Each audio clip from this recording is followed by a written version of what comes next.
Dear students, अस्सलाम वालेकुम।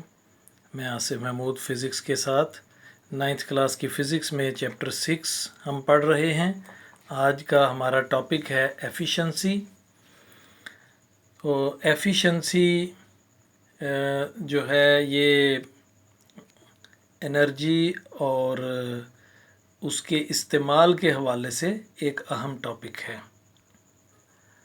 Efficiency का लफ्ज़ी मतलब होता है इस्तेदाद, यानी काम करने की सलाहियत। तो कितनी किसी चीज़ के अंदर काम करने की सलाहियत है। तो हम मुख्तलिफ़ कामों के लिए मशीन्स इस्तेमाल करते हैं।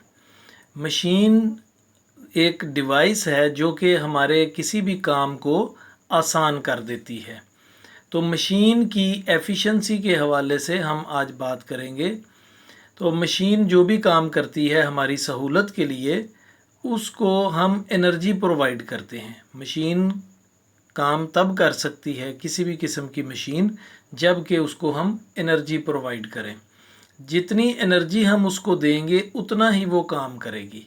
तो बज़ाहिर देखा जाए तो जितनी एनर्जी हो, जितनी एनर्जी हमने इनपुट के तौर पे मशीन को दी हो, उतना ही उसको काम करना चाहिए। लेकिन काम मशीन जो है वो काम उससे कम करती है जितनी उसको एनर्जी जो है वो दी जाती है।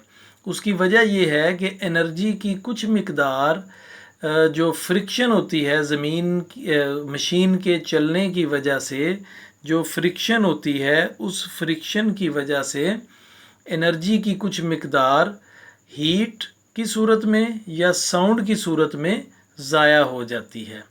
तो जिसकी वजह से जो है उसकी एफ़िशिएंसी 100% नहीं होती बल्कि उससे कम होती है। तो किसी भी मशीन की एफ़िशिएंसी जो है वो 100% नहीं हो सकती कभी भी। अगर हो तो हम उसको एक आइडियल मशीन कहेंगे, और वो उसी सूरत में मुमकिन है कि जब कि मशीन के अंदर फ्रिक्शन ना हो, एक आइडियल सिचुएशन हो। तो हम देखते हैं एफ़िशिएंसी की definition. Efficiency of a system is the ratio of required form of energy obtained from a system as output to the total energy given to it as input। यानी जितनी energy input की सूरत में हम उसको देते हैं किसी भी सिस्टम को, यानी मशीन है तो मशीन का सिस्टम, उसको हम इनपुट के तौर पे जितनी एनर्जी देते हैं और वो आउटपुट की सूरत में जो हमें काम या एनर्जी वापस लौटाती है, उन दोनों के दरमियान जो रेशो है उसको हम उस सिस्टम की एफ़िशिएंसी कहते हैं। तो एफ़िशिएंसी जो है फाइंड करने के लिए ये इक्वेशन है, efficiency is equal to required form of output divided by total input energy. तो जो आउटपुट होती है उसको डिवाइड कर दें इनपुट के साथ, तो वो एफ़िशिएंसी आ जाती है। एफ़िशिएंसी को आम तौर पे हम परसेंटेज में मेजर करते हैं, परसेंटेज में उसको हम कैलकुलेट करते हैं। तो percentage of efficiency is equal to required form of output divide by total input energy multiplied by 100। तो इस तरह इस सारी चीज़ इक्वेशन को कैलकुलेट करके जो आंसर आएगा वो किसी भी मशीन की एनर्जी परसेंटेज की सूरत में होगी। हम देखते हैं, an ideal system is that which gives an output equal to the total energy use by it. यानी जितनी सिस्टम को एनर्जी दी जाए उतना ही उसकी आउटपुट होनी चाहिए। In other words, its efficiency is 100%। People have tried to design a working system that would be 100% efficient, but practically such a system does not exist। साइंसदानों ने या लोगों ने ये कोशिश की है 100% एफिशिएंसी लेने की, लेकिन अमली तौर पे ऐसा मुमकिन नहीं है। Every system meets energy losses due to friction that causes heat, noise etcetera. These are not the useful forms of energy। ये जो हीट और नॉइज़ है, शोर है, आवाज़ है, ये एनर्जी की यूज़फुल फॉर्म्स नहीं हैं एंड गो वेस्ट, और ये ज़ाया चली जाती हैं। This means we can not utilise all the energy given to a working system. तो यानी सिस्टम को जितनी हम एनर्जी देते हैं सारे को यूटिलाइज नहीं कर सकते, क्योंकि हम यूं कह सकते हैं कि एनर्जी हमें कुछ तो एनर्जी का रिटर्न काम की सूरत में देती है और कुछ उस फ्रिक्शन पर गलबा पाने के लिए और उस फ्रिक्शन को हैंडल करने के लिए इस्तेमाल करती है। The energy in the required form obtained from a working system is always less than the energy given to it as input, यानी आउटपुट जो है वो इनपुट से हमेशा कम होगी। यहाँ एक टेबल दिया हुआ है जिसमें एनर्जी इनपुट दी हुई है और मशीन का नाम बताया हुआ है और यूज़फुल वर्क डन लिखा हुआ है और उसकी एफिशिएंसी।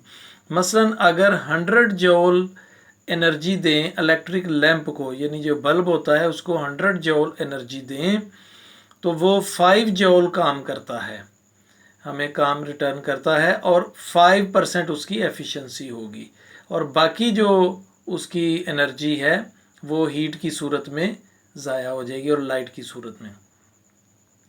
और इसी तरह पेट्रोल इंजन जो है वो 25 जॉल वर्क करता है 100 जॉल एनर्जी के इनपुट की सूरत में, तो 25% उसकी एफिशिएंसी होगी। इसी तरह मुख्तलिफ डिवाइसेस की एफिशिएंसी यहाँ पे दी हुई है। हमारा नेक्स्ट टॉपिक है पावर। तो पावर की डेफिनेशन हम देखें। Power is defined as the rate of doing work, यानी काम की जो शरह है, रेट ऑफ वर्क है, उसको हम पावर कहते हैं। रेट ऑफ वर्क का मतलब ये है कि एक ही काम को कितने टाइम में किया जाता है। मसलन अगर 2 आदमी हो, ये उसने एग्जांपल भी दी हुई है कि दोनों एक इक्वल काम करते हैं, एक जैसा काम करते हैं। एक आदमी 1 घंटे में करता है, दूसरा आदमी 3 घंटे में करता है, काम की मिकदार सेम है, तो हम ये कहेंगे कि पावर दोनों की मुख्तलिफ है, क्योंकि एक बंदे ने 1 घंटे में काम किया, जितना काम किया उसको टाइम से डिवाइड करेंगे तो उसकी पावर निकलेगी। तो जब 3 आवर्स है एक का टाइम और एक का 1 आवर है, तो दोनों की डिवीजन के आंसर में फ़र्क होगा, इसलिए हम कहेंगे इनकी पावर मुख्तलिफ है। बस हम देखते हैं 2 persons have done equal work, one took 1 hour to complete it and the other completed it in 5 hours. No doubt both of them have done equal work, but they differ in the rate at which work is done. One has done it faster than the other. एक ने ज़्यादा तेज़ी से काम किया है। The quality that tells us the rate of doing work is called power. तो वो क्वालिटी जो हमें रेट ऑफ वर्क जो है वो बताती है, वो पावर कहलाती है। तो power P is equal to work done over time, यानी P is equal to W over T। Since work is a scalar quantity, therefore power is also a scalar quantity. SI unit of power is वाट।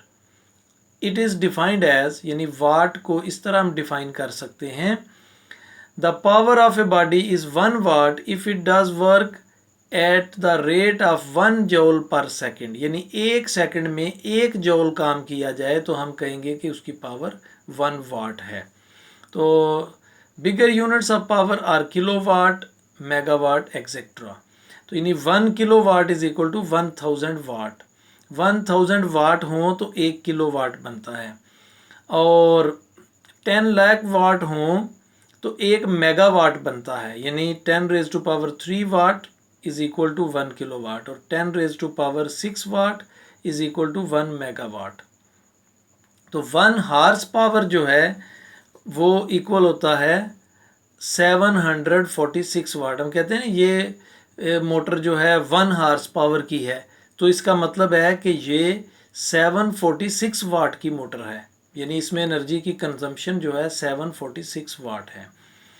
तो ये आज का हमारा topic था। इसके साथ ही हमारा ये चैप्टर ख़त्म हुआ।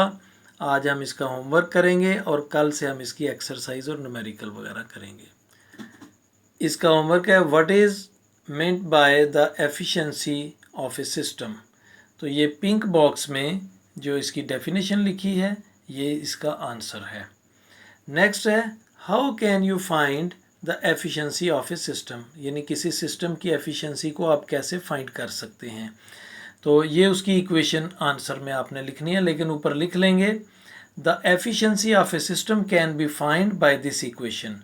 तो एफिशिएंसी इज इक्वल टू ये सारा लिखेंगे, आगे इनके नंबर जो हैं ये नहीं आपने लिखने, ये आप यहाँ से लेके यहाँ तक लिखेंगे, लेकिन आप इसके साथ लिखेंगे the efficiency of a system can be found लिख देंगे, can be found by this equation. Next देखें, what is meant by the term power. Power की टर्म से क्या मुराद है, तो ये उसकी डेफिनेशन है। Power is defined as the rate of doing work, इसके साथ आप इक्वेशन भी लिखेंगे और उसका यूनिट भी लिखेंगे, ये भी सारा यहाँ पे लिखना है, वाट तक, यहाँ तक आपने लिखना है पावर की डेफिनेशन के साथ। और लास्ट आज का हमारा है डिफाइन वाट, तो ये पिंक बॉक्स में उसकी डेफिनेशन जो है ये लिखी हुई है, ये आपने लिख देनी है। तो आज के लिए इतना ही, अल्लाह हाफिज़।